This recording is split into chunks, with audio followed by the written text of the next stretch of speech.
Hello friends, स्वागत आहे आपलं ॲटोकाड शिका मराठीच्या या सिरीजमध्ये. या सिरीजच्या लास्ट लेक्चरमध्ये आपण टेक्स्ट कमांडबद्दल पाहिलं होतं. टेक्स्टचे टाईप्स कुठले कुठले आहेत, त्याबरोबर त्याला कसं मॉडिफाय करू शकतो याच्याबद्दल डिस्कस केलं होतं, राईट. तर आज आपण आजच्या लेक्चरमध्ये आपण त्याच्यातला अजून ॲडव्हान्समध्ये कसे टेक्स्ट बनवता येतात, टेक्स्टला एक्सप्लोर कसं करता येतं, त्याला फिट कसं करता येतं याच्याबद्दल डिस्कस करूयात. त्याच्या केस कशा चेंज करता येतात. So let's go to the ड्रॉइंगकडे जाऊयात आपण. ओके.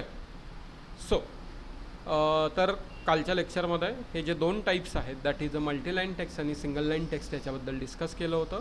त्याबरोबर सिंगल लाईनला मल्टीलाईनमध्ये कसं कन्व्हर्ट करता येतं याच्याबद्दल पण आपण पाहिलं होतं.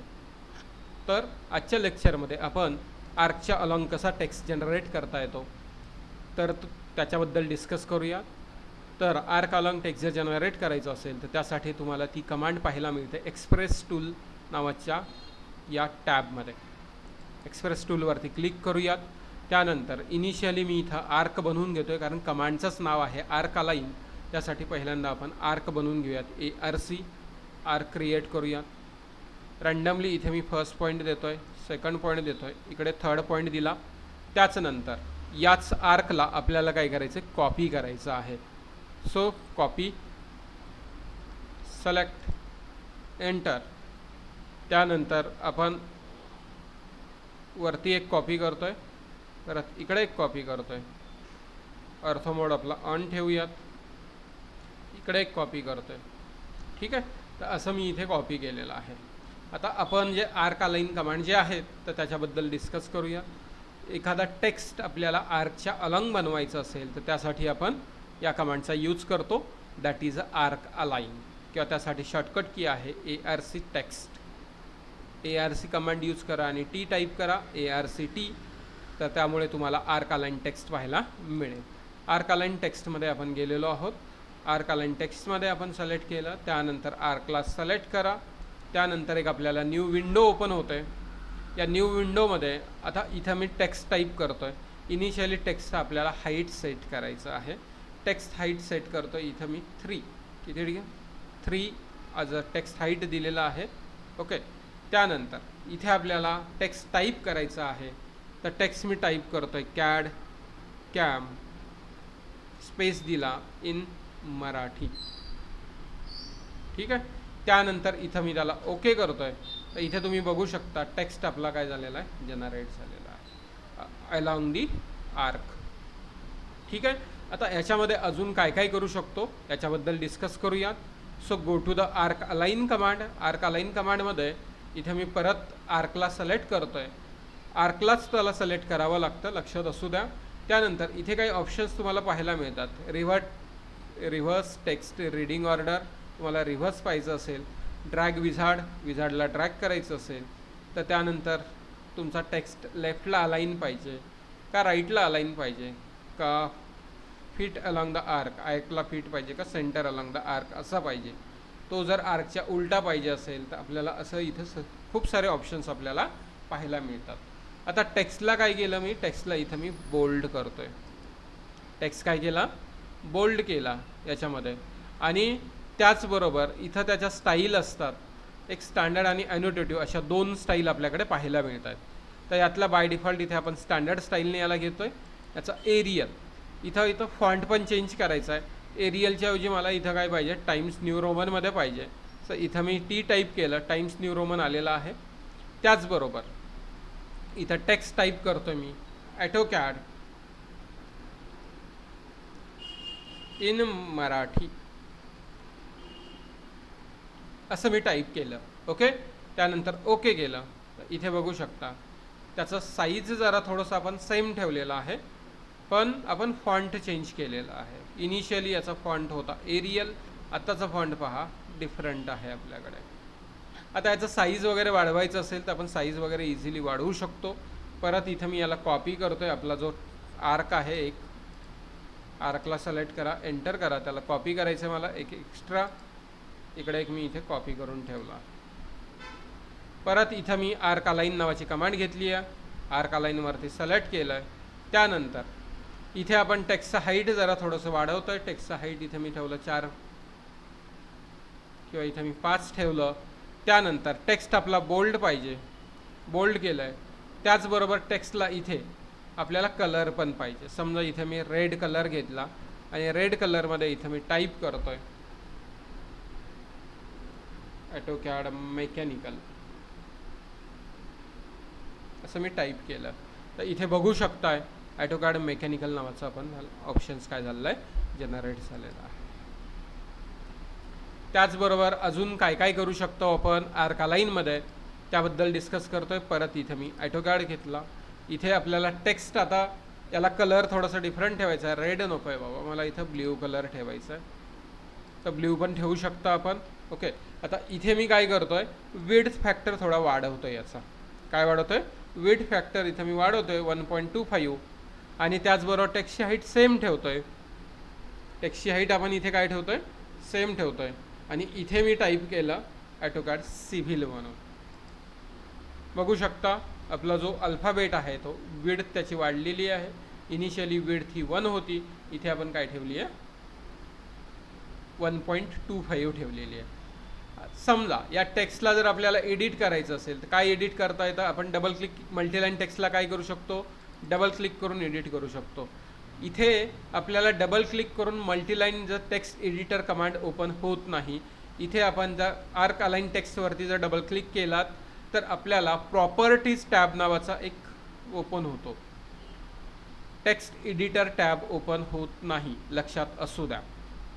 याच्यामध्ये काय चेंज करायचं, टेक्स्टचा हाईट असेल, त्याची विड्थ असेल, किंवा आपल्याला कलर चेंज करायचा असेल तर कलर पण आपण इथून आपण चेंज करू शकतो. इथं मी ग्रीन कलर चेंज केला. त्याचं विड्थ आपल्याला चेंज करायचं असेल तर विड्थ पण आपल्याला चेंज करता येतं. हे सगळं कुठून करू शकतो, तर हे सर्व आपण आर्क अलाईनमध्ये करता येतं. नॉर्मल टेक्स्ट जे असतं सिंगल लाईन आणि मल्टीलाईनमध्ये टेक्स्ट एडिटर कमांड ओपन होते, राईट. याच्याबद्दल आपण पाहिलं. त्यानंतर परत मी या आर्कला एक परत कॉपी करतो आहे. आपल्याकडे आर्क परत आपल्याला एक कॉपी करायचा आहे. इकडे कॅन्सल करूया त्याला, ठीक आहे. परत इथं मी आर्क अलाईन कमांड घेतली आहे. आर्क अलाईनमध्ये इथं याला सिलेक्ट केलं. त्यानंतर आता बाकीचे ऑप्शन काय आहेत, ऑफसेट फ्रॉम द आर्क मला टाईप करायचं आहे, पण इथे मला 2.5चा ऑफसेट पाहिजे आर्कपासनं. टेक्स्टचा हाईट आपण इथे घेऊयात 3.5 घेऊयात. विड्थ फॅक्टर इथं मी आता बाय डिफॉल्ट 1च ठेवतो आहे. आणि टेक्स्ट इथे टाईप करतो आहे ॲटोकॅड. त्याच्यामध्ये ॲटोकॅडमध्ये आपण काय काय करणार आहेत, ॲटोकॅडमध्ये ॲटोकॅड ड्रॉइंग DRAWING असं आपण टाईप केलं. ओके, आता इथे काय घेतलं आहे, ऑफसेट फ्रॉम द आर्क नावाचं ऑप्शन घेतला आहे. कलर तुम्हाला वेगळा पाहिजे असेल, आता इथं मी मॅजेंटा कलर घेतला. ओके, त्यानंतर इथं मी त्याला ओके केलं. किंवा इथे तुम्हाला फॉन्ट चेंज करायचं असेल, फॉन्ट पण चेंज करू शकता. बघू शकता, ठीक आहे. पण तो आर्कला जसं इथं आर्कला टच होता, इथे पण एक्झॅक्ट आर्कच्या जवळ आला होता. टच म्हणण्यापेक्षा तो आर्कच्या जवळ होता. इथे काय आला, तो ऑफसेट आलेला पाहायला मिळतोय, दिसतोय सगळीकडे. तर हा असा आपण इझिली बनवू शकतो.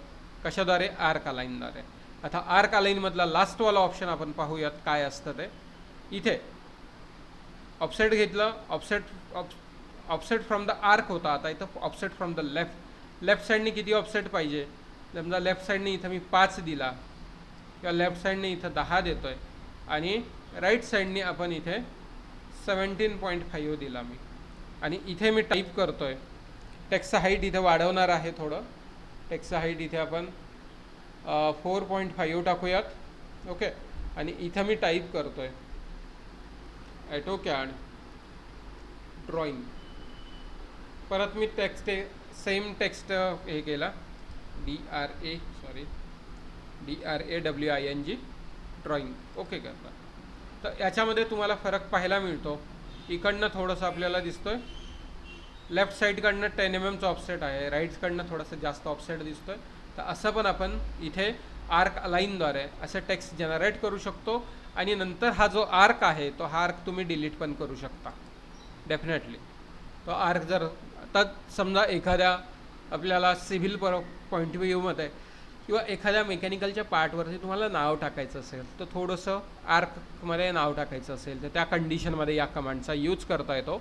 कमांडचं नाव आहे आर्क अलाइन नावाची कमांड्स. ओके, इथपर्यंत क्लिअर आहे. त्यानंतर आपण ऑलरेडी कालच्या लेक्चरमध्ये एक कन्व्हर्ट टू एम टेक्स्ट नावाची कमांड पाहिली होती. सिंगल लाईन टेक्स्टला तो मल्टीलाईन टेक्स्टमध्ये जनरेट करतो आहे. ओके, ठीक आहे.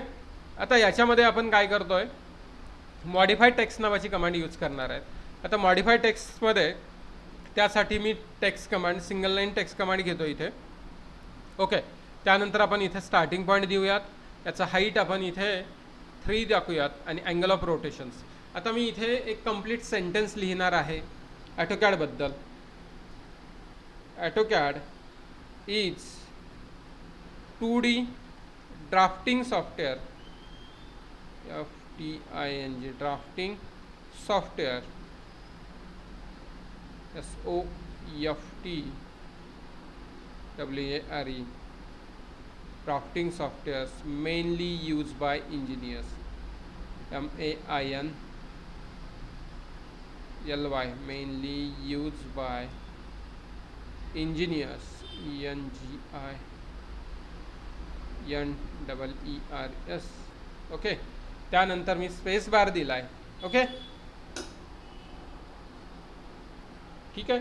त्यानंतर याच्याबद्दल आपण लिहिणार आहेत. आता हा डेव्हलप कोणी केला याच्याबद्दल लिहिणार आहे.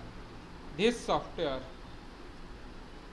This SOFTWARE, this software develop by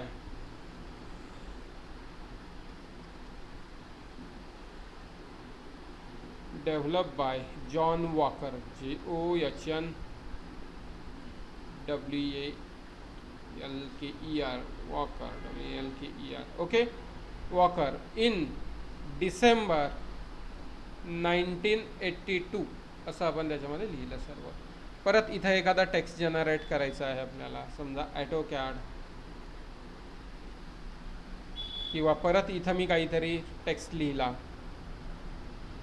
इथं मी CAD म्हणून काहीतरी नाव टाकलं. ओके, तर असं आता जोपर्यंत आपल्याला सिंगल लाईन टेक्स्टला आहे, जोपर्यंत आपण एस्केप करत नाही तोपर्यंत आपण त्याच्यातनं एक्झिस्ट होऊ शकत नाही, किंवा राईट हँड क्लिक करून आपल्याला. आता हा जो टेक्स्ट आहे हा AutoCAD, हा मला एक्सप्लोड करायचा आहे. इथे आपल्याला मॉडिफाय पॅनलमध्ये आपल्याला कमांड्स आहेत एक्सप्लोडच्या. आता याला इथं मी एक्सप्लोड केलं, सिलेक्ट केलं, एंटर केलं, तर थोडा वेळ लागेल त्याला एक्सप्लोड व्हायला. आता एक्सप्लोड होतो म्हणजे काय होतो तर ते आपण बघूयात. तो आता खूप त्याचं साईज मोठं झालेलं आहे. इथं टॉपवरती क्लिक करूयात, दिसतंय हा इकडे एक्सप्लोड झाला आहे. सिलेक्ट करा, याला आपण मूव्ह करूयात. एंटर कमांड मूव्ह करून घेऊयात या टेक्स्टला. इकडे आपल्याकडे ज्या ठिकाणी आपला स्केच आहे त्या ठिकाणी याला एक्सप्लोड करूयात, मूव्ह करूयात. आता हा एक्सप्लोड झालेला आहे. एक्सप्लोड झाला म्हणजे काय झाला, तो प्रत्येक टेक्स्ट हा काय होतो पॉलीलाईनमध्ये जनरेट होतो. दिसतोय का, हा पॉलीलाईनमध्ये जनरेट झाला, हा पॉलीलाईनमध्ये जनरेट झाला, हा पॉलीलाईनमध्ये, हा पण पॉलीलाईनमध्ये. तर असं आपल्याला काय होतं, तो पॉलीलाईनमध्ये काय होतो जनरेट होतो. डेफिनेटली समजलं का. याला इझिली आपण काय करू शकतो, पॉलीलाईनमध्ये जनरेट करू शकतो. एक्सप्लोड करून त्याला पॉलीलाईनमध्ये कन्व्हर्ट करता येतं. कशाद्वारे, एक्सप्लोड कमांडद्वारे. ओके, आता त्यानंतर आपल्याला नेक्स्ट कमांड आहे चेंज केस. आता इथे मी एक सेंटेन्स लिहिलेला आहे. याचा बाय डिफॉल्ट जो केस आहे तर तो कुठला आहे, अप्पर केस आहे. याला मला चेंज करायचं आहे. So go to the change case नावाची कमांड आपण घेतोय. चेंज केसमध्ये याला सिलेक्ट केलं, याला सिलेक्ट केलं, त्यानंतर आपण एंटर केलात. एंटर केल्याच्यानंतर हा ऑलरेडी अप्पर केसमध्ये आहे, याला मी टायटल केसमध्ये बनवलं. टायटलवरती क्लिक केलं, ओके केलं. आता टायटलमध्ये काय होतं तुम्ही बघू शकता. टायटलमध्ये प्रत्येक वर्डचा जो पहिला अल्फाबेट आहे तर तो कॅपिटल आहे. जसं की आता AutoCADचा पहिला ईचा I, ड्राफ्टिंगचा D, सॉफ्टवेअरचा S, हे सर्व पहिला प्रत्येक वर्डचा पहिला अल्फाबेट हा कॅपिटलमध्ये येतो. त्यानंतर नेक्स्ट काय करायचं आहे, चेंज केस. चेंज केसमध्ये याला सिलेक्ट केलं, याला सिलेक्ट केलं, त्यानंतर एंटर केलं. इथं आता टॉगल केस यूज करूयात, टायटलच्या ऐवजी टॉगल. आता टॉगल काय होतं आहे, टॉगलमध्ये प्रत्येक वर्डचा पहिला अल्फाबेट हा काय असतो, स्मॉल लेटरमध्ये येतो. बाकी सर्व, कारण ऑलरेडी आपला तो अप्पर केसमध्ये होता, तर त्यामुळे फक्त याचा पहिला अल्फाबेट काय झाला, स्मॉल लेटरमध्ये आला आहे प्रत्येक वर्डचा. परत आपण याला चेंज करू शकतो. चेंज केस सिलेक्ट करा, एंटर करा. याला अप्पर केस ऑलरेडी होता, याला लोअर केसमध्ये घेऊन गेलो आपण. तो लोअर केसमध्ये पण ऑल जे वर्ड्स आहेत ते आपल्याला स्मॉल लेटर्समध्ये जनरेट होत आहेत. परत इथं मी चेंज केसमध्ये जातो आहे, दोन्हीही याला सिलेक्ट करतो आहे. त्यानंतर एंटर करा. त्यानंतर इथे आपण त्याला सेंटेन्स केसमध्ये बनवतो आहे. सेंटेन्स केसमध्ये काय असतं, प्रत्येक लाईनचा फर्स्ट अल्फाबेट हा कॅपिटलमध्ये असतो, लाईनचा पहिला अल्फाबेट. ओके, लक्षात ठेवा. किंवा परत आपल्याला त्याला अप्पर केसमध्ये घेऊन जायचं आहे तर अप्पर केसमध्ये पण आपण त्याला घेऊन जाऊ शकतो. आता मी एकच सिलेक्ट केला तर एकच होईल आपला अप्पर केसमध्ये. ओके, तर हे असं आपण बनवू शकतो. त्यानंतर नेक्स्ट आहे आपल्याला टेक्स्टला रोटेट करायचं आहे. तर जसं की हा खालचा टेक्स्ट आहे, मला याला रोटेशन द्यायचं आहे. सिलेक्ट करा. आता अँगल ऑफ रोटेशन तो विचारतोय किती अँगल ऑफ द्यायचं आहे. इथं मी 30 डिग्री टाकला तर तो 30 डिग्रीनी रोटेट झालेला आहे आपला टेक्स्ट. तर असं आपण रोटेशन वगैरे करू शकतो इझिली. तर त्यासाठी कमांड आहे रोटेट. त्यानंतर आपल्याकडे फिट नावाची कमांड आहे. आता फिट नावाची कमांड कशी यूज करू शकतो. आता फिट जो असतो तर त्यासाठी इथं मी परत एक टेक्स्ट कमांड घेतो इथं मी. ठीक आहे, त्यासाठी फर्स्ट पॉईंट इथे घेतला. इथं साईज थोडंसं वाढवतोय अँगल ऑफ रोटेशन आणि इथं मी टाईप करतोय ॲटोकॅड. ॲटोकॅड असं नाव टाईप केलं. या ॲटोकॅड नावाच्या वर्डला किंवा ॲटोकॅड ड्राफ्टिंग किंवा ड्रॉइंग नावाचं DRAWING असं आपण नाव टाकलं आहे. एस्केप करा. या नावाला याचं साईज आपल्याला म्हणजे प्रत्येक अल्फाबेटचं विड्थ जर आपल्याला वाढवायची असेल किंवा कमी करायची असेल तर आपण या कमांडचा यूज करू शकतो. दॅट इज द फिट नावाचा ऑप्शन. फिटमध्ये गेलो, सिलेक्ट करा. तुम्हाला वाढवायचं असेल तर वाढवलं, बघू शकता. त्याचा अल्फाबेट काय, अल्फाबेटचं विड्थ आहे तसं वाढलेलं. परत इथं फिटमध्ये गेलात, सिलेक्ट केलं. कमी करायचं असेल तर कमी पण करू शकता, एकदम कमी. अजून कमी करायचं असेल तर कमी पण करता येतं. सिलेक्ट करा. याला मी परत इथपर्यंत आणलं. आता ऑलरेडी तो तेवढा आहे तर त्याच्यामुळे इथे कमांडमध्ये आपण त्याला इथे फिट करू शकतो. सिलेक्ट करा. आता याला मी इथपर्यंत आणलं तर तो पॉसिबल नाही आहे, इथपर्यंतच होऊ शकतो. बरोबर आहे. एक लिमिट असतं कुठल्याही गोष्टी, त्याला वाढवायचं असेल तर आपण जेवढं पाहिजे तेवढं त्याला. आता इथे होत नाही आहे कारण ऑलरेडी आपण बऱ्याच वेळा त्याच्यावरती काय केलेलं आहे, कमांड अप्लाय केलेल्या आहेत. त्यासाठी परत मला काय करावं लागेल, नवीन टेक्स्ट जनरेट करावं लागेल. ठीक आहे, तर फिट करू शकता, जस्टिफाय करू शकता एखाद्या टेक्स्टला. आता हाच टेक्स्ट आपल्याला जस्टिफिकेशन द्यायचं आहे याचं. मग तो आपल्याला स्टार्टपासून व्हायचा आहे का, सेंटरला ठेवायचा आहे का, मिडलला ठेवायचा आहे, राईटला ठेवायचा आहे, टॉप लेफ्ट आहे, टॉप सेंटर आहे, टॉप राईट आहे, middle left, middle centre, middle right, bottom left, bottom centre, bottom right, अशा पद्धतीनं आपण काय करू शकतो, सेट करू शकतो. ओके, तर हे आपण कशाद्वारे बनवू शकतो, मॉडिफायद्वारे. मॉडिफायमध्ये आपण एक्सप्लोड असेल म्हणजे जो काही टेक्स्ट असतो त्याला पॉलीलाईनमध्ये कन्व्हर्ट करू शकतो. त्याच्यानंतर त्याच्या केस चेंज करू शकतो, टेक्स्टला रोटेट करू शकतो, टेक्स्टचं विड्थ इन्क्रीज करू शकतो आणि त्याचं जस्टिफिकेशन देता येतं. त्यानंतर आपण पाहिलं होतं सिंगल लाईन टेक्स्टला मल्टीलाईन टेक्स्टमध्ये करू शकतो. इथे आपण हा जो टेक्स्ट आहे तो आपला सिंगल लाईनवाला आहे, त्याला मल्टीलाईनमध्ये कन्व्हर्ट करायचं. सिलेक्ट केलात, एंटर केलात तर हा मल्टीलाईनमध्ये कन्व्हर्ट झालेला आहे. डबल क्लिक करून तुम्ही पाहू शकता की त्याला आपण एडिट करू शकतो. दिसतंय. तर अशा पद्धतीनं आपण त्याला काय केलं, चेंज केलेलं आहे. त्यानंतर अजून काय करता येतं, तर एनक्लोज इन ऑब्जेक्ट नावाची एक कमांड आहे आपल्याला. एखाद्या ऑब्जेक्टला आपण सर्कलनी एनक्लोज करू शकतो, रेक्टँगलनी करू शकतो किंवा स्लॉटनी करू शकतो. तर त्यासाठी इथं मी परत टेक्स्ट कमांड घेतो. इथे टेक्स्ट कमांड घेतली आहे ऑलरेडी, त्याचं साईज पॉईंट इथे दिलं आहे. त्यानंतर साईज आपण इथं 5 ठेवली आहे आणि त्यानंतर अँगल ऑफ रोटेशन इथं मी कॅड टाईप करतो आहे. या साईडला इथं कॅम पण टाईप करतो आहे किंवा इथे 01 तुम्ही टाईप करू शकता किंवा नंबरला पण आपण तिथं चेंज करू शकतो किंवा त्याच्या अलॉंग त्याला इथं एनक्लोज करू शकतो एखाद्या स्केचच्या आतमध्ये. तर एनक्लोज इन ऑब्जेक्ट, त्यासाठी आपल्याला शॉर्टकट की असते T सर्कल नावाची. कमांडचं नाव आहे T सर्कल किंवा कम्प्लीट एनक्लोज इन ऑब्जेक्ट. कुठल्या टेक्स्टला एनक्लोज करायचं, या टेक्स्टला सिलेक्ट करा, त्याला एंटर करा. त्यानंतर तो आपल्याला एंटर डिस्टन्स ऑफसेट फॅक्टर येतो. आता हा ऑफसेट फॅक्टर इथं 0.35 आहे, इथं मी त्याला 0.2 टाकतोय किंवा 2.5 टाकला, किंवा बाय डिफॉल्ट जो आहे तो आपण ठेवूयात. पहिल्यांदा 0.35 ठेवतोय, त्यानंतर एंटर करा.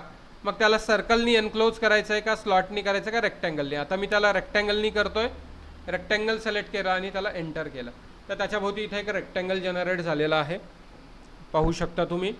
एनक्लोज इन ऑब्जेक्टमध्ये गेलो, परत या कॅम नावाच्या टेक्स्टला सिलेक्ट केलं, एंटर केलं.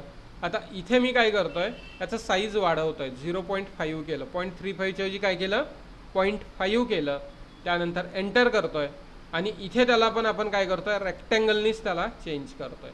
जे कॉन्स्टंट किंवा व्हेरिएबल त्यावेळेस डायरेक्टली तुम्ही एंटर करू शकता. हा जो रेक्टँगल आहे आणि हा रेक्टँगल, दोघांमध्ये फरक तुम्हाला जाणवते. हा थोडा मोठा आहे, कारण जो आपण डिस्टन्स ऑफसेट फॅक्टर जो आहे तो थोडा वाढवलेला आहे याच्यामध्ये.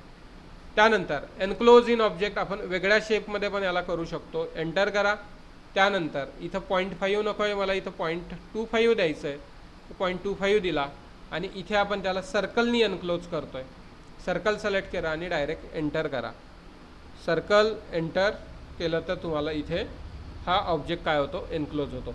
आता याचा यूज कुठे केला जातो, तर याचा यूज आपल्याला समजा असेंब्ली आहे, असेंब्लीच्या पार्टला नंबरिंग द्यायचं आहे, तर त्याला नंबरिंग देताना हे आपण बलून देतो, त्याला आपण बलून म्हणतो. 3D आपल्या 3D सॉफ्टवेअरमध्ये हा बलूनचा पोर्शन आहे आपल्या याच्यामध्ये. तर एनक्लोज इन ऑब्जेक्ट, किंवा याला स्लॉटनी पाहिजे असेल तर स्लॉटनी पण घेऊ शकतो. एनक्लोज इन ऑब्जेक्ट सिलेक्ट करा, एंटर करा. इथं जो आता जो डिस्टन्स आहे तो इथं मी 0.35 ठेवतोय, जो ऑलरेडी होता तर तोच ठेवतोय. आणि इथे त्याला स्लॉटनी आपण काय करतोय, जनरेट करतो, म्हणजे त्याच्या भोवती काय येणार आहे, स्लॉट जनरेट होणार आहे.